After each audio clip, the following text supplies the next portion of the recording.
or destroy you. But what they didn't expect was resistance from hell itself. The devil looked at your image and backed off, not because he was feeling merciful, not because they did the ritual wrong, but because even evil knows when it's out of its league. What they didn't understand is that your image in the spirit realm carries a mark, a seal that says, this one belongs to God. It's not visible to the human eye, but it's loud and clear in the supernatural. That mark makes you untouchable in certain realms. And when the devil saw it, he didn't just see a person.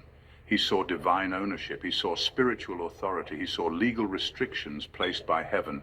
And in that world, even demons follow legal boundaries. They saw your image and recognized you were off limits. They expected obedience from that spirit. But instead, they got hesitation, confusion, refusal, because you can't curse what God has claimed. And you definitely can't destroy what's been purified through suffering, isolation, and fire. The enemy saw what they ignored, that you're not just protected, you're anointed. And there's a huge difference.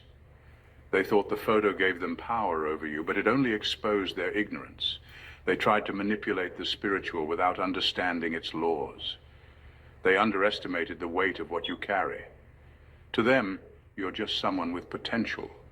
But in the spirit realm, you're a walking weapon forged by trials and seasoned by divine hands. You've survived attacks they can't even name. You've been kept alive by forces they don't believe exist. The devil rejected the assignment because he knew what they didn't. Touching you would have consequences. There are penalties for tampering with God's elect. And this wasn't a demon's fear, it was a demon's wisdom.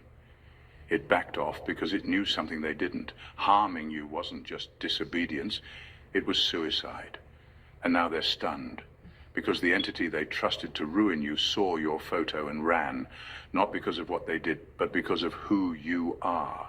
Number two, they thought a photo could bypass divine jurisdiction. They thought all it took was a photo, as if grabbing your image, lighting a few candles, and reciting a chant would override the authority of God over your life. What they didn't understand is that the spiritual realm doesn't work like the movies or the twisted advice they got from some dark practitioner. There's a hierarchy in the spirit, a chain of command. And just because they initiated something doesn't mean it was ever approved to work. There are laws in place, even in darkness, and the biggest one is this. Divine jurisdiction overrules everything. They assumed possession of your image gave them control, that it was like owning a key to your soul. But in reality, they were holding something they had no clearance to touch. That photo was just a trigger, not a permission slip. God never authorized their access. So even though they thought they were moving in power, they were actually trespassing. And in the spiritual realm, trespassing carries a cost. They approached it like it was a formula, like your life could be shut down through steps A, B, and C. But your life isn't a formula, it's a divine contract. Heaven wrote your name into a timeline with purpose, protection, and timing. So when they tried to bypass all of that by dragging your photo into a demonic process, the entire thing fell apart. Not because it was fake, but because heaven blocked it at the gate. Some of them even got angry, confused.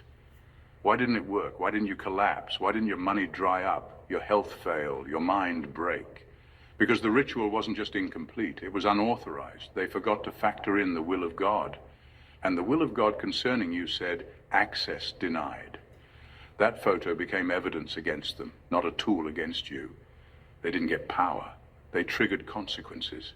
They woke up something they couldn't send back. And now they're left in shock, wondering why everything around them is going wrong, not realizing they touched something sacred and tried to rewrite a destiny that wasn't theirs to edit. They went to the devil for control, but instead, they got exposed. Number three, the spirit assigned to harm you ended up worshiping the God inside you. The moment your photo hit that altar, something strange happened. They thought they were summoning power to destroy you, but the energy in the room shifted, not toward destruction, but toward reverence. The demon that was called didn't react the way they expected. It didn't rage. It didn't attack. It froze, because what stood before it wasn't just an image. It was a reflection of someone it remembered, not from the earth, but from heaven's counsel. They brought your photo expecting submission, but what showed up was confusion. The entity they called didn't see a victim. It saw a vessel that belonged to a power higher than anything they could conjure. The presence on your life triggered something ancient, the kind of energy hell doesn't play with. What they called to harm you started backing away, not because it couldn't see you, but because it saw too much of you. It saw purity, it saw favor, it saw light that doesn't come from this world. That moment exposed everything. Even the demon realized it was being asked to go against divine law, and it didn't want to. Not because it's righteous, but because it knows consequences. There are spiritual boundaries it won't cross.